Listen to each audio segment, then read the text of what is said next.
Hey, what's up guys, Rafiel coming at you with a new Yu-Gi-Oh video, and you might notice that this one is not an epic video because it's, unless of course it's me epically raging. I don't normally get salty anymore. I used to get salty a lot and I've tried to calm that down, but what I've recently discovered or found out, based on what I've seen from Yugipedia in regards to Legendary Duelist 4 Sisters of the Rose, which is coming out in the TCG on Friday, I have every right to be pretty freaking angry and pretty salty. Now, we know that Konami in the TCG is pretty infamous for rarity bumping cards, particularly when it comes to the Duelist packs. Just look at Bingo Machine Go-Go. It was a super rare in the OCG and they bumped it to an ultra. And of course, they're not immune from doing this in the main sets as well, with Trickstar Reincarnation being coming from a rare to a secret rare, and then its reprint was again a secret rare.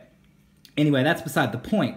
In this video, I want to talk about what I saw for the ratios and the rarities of the Harpie cards. Now, I expected there to be at least 1 or 2 Harpie Ultras and for them to be short printed because Harpies are on the pack and that's always what happens. That's not the case.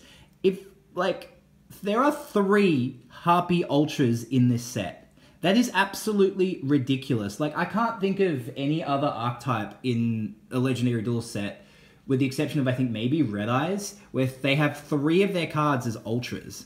I mean, how many did Blue Eyes have? Did Blue Eyes have 3? Oh, I mean, Chaos Max was a reprint, but that doesn't really count. But, you know, you have 3, and when you look at what got rarity bumped, I'm gobsmacked. So, starting off, we have Perfumer, right? So Perfumer, based on what I've seen on Yugipedia, she is an Ultra in the TCG. That's fine. She's an OCG in the Ultra Rare. I expected her to be a short print Ultra here. She's really good. She does her job, and definitely a must run in the deck. Then you have Oracle, who's a super rare in the OCG, and she's a super rare in the TCG. Again, that's fine. It's interesting also when you look at this that they kept them the same rarity, because I looked at the OCG lists for Amazonas in Legendary Duels 2. They actually flipped the foils, whereas in the TCG, Baby Tiger was an Ultra and Princess was a super, which seemed really odd to me. Is, you know, Princess is the much more important card to the deck than Tiger, and then you look at the OCG, Princess is the Ultra and Tiger's the Super, so that kind of makes sense. But I'm also surprised that they didn't bump this to an Ultra, considering the next 2 cards were bumped to an Ultra.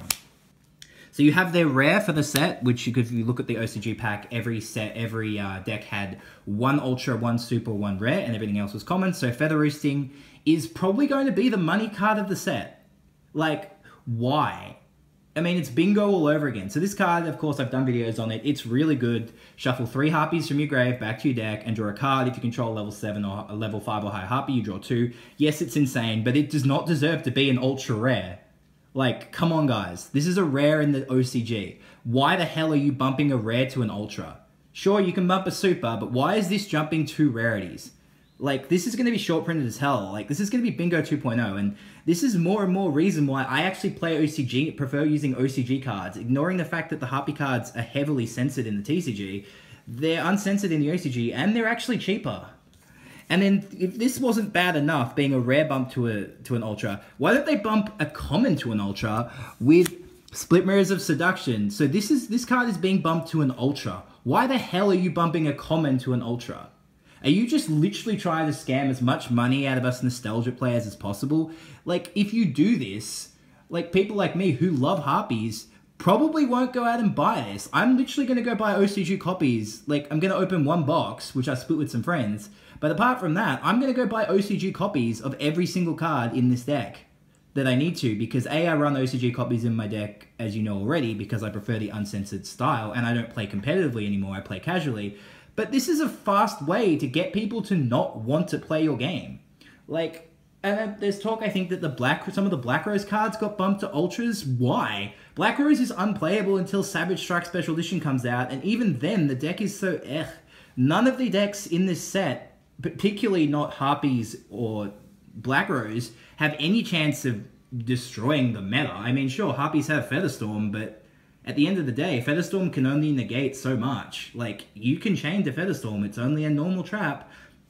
But anyway, guys, that's just my raging. Of course, the trap was bumped from a common to a rare as well, but I'm not really focused on the trap. I want it for collection, but I don't run it. It's really slow.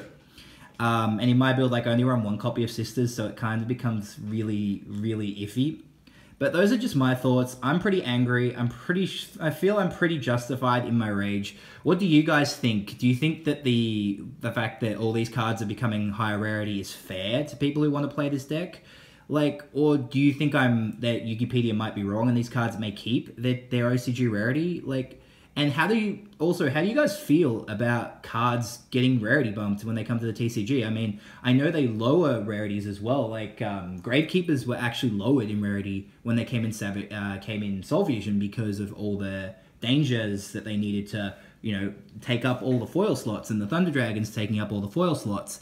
But, like, you know, I feel that if any of these decks came out, any of this support came out in the main set, they wouldn't be short printed to hell like they are. It's just because they want to try and get money. And duelist packs are a terror. Like, they've always been infamous for this kind of stuff. Like, but you know, there was always, like, if you look at the original duelist packs, like the Chaz, Jaden, and Yugi stuff, the sets only had 2 ultras, right? And you would get 1 ultra per box. But you didn't feel as robbed, as you really didn't need some of the cards in the decks. Like the Chaz one, the ultras were what? Ring of Defense and Arm Dragon level 10. Like, I need level 10 for collection, but I don't need it to play my deck. If I want to play Harpies now, I need all these cards. And they did the same thing with Red Eyes. Like, why, you know, Red Eyes is barely playable as it is, and then it's, you know, it's ridiculously overpriced. You look at Silent Magician from the Rivals of the Pharaoh being the only money card. Like, I don't think it's fair that the TCG does this to players. Like, this isn't a meta set. So why are you short printing all this? You know, no one, like, are people actually going to buy into this set because of this? Anyway, guys, those are just my thoughts. Let me know what you think below. If you think I'm crazy, fair enough. But I think I have every right to rage about this. Anyway, guys, thank you so much for watching. And I'll catch you for my next video, where we will be opening 1 box of this set. Hopefully we can pull some cool Harpie cards. And if not, like, when I'll go be ordering the OCG stuff, and then when it comes, I'll definitely, you know, do a full profile for you guys with all the physical cards. I know I've done a profile with proxies just to show you guys what I'm playing, but if I do an order, I can order some conductors as well, and we can show you guys what it looks like with everything in the deck. Thank you guys so much for watching, and I'll catch you for my next video.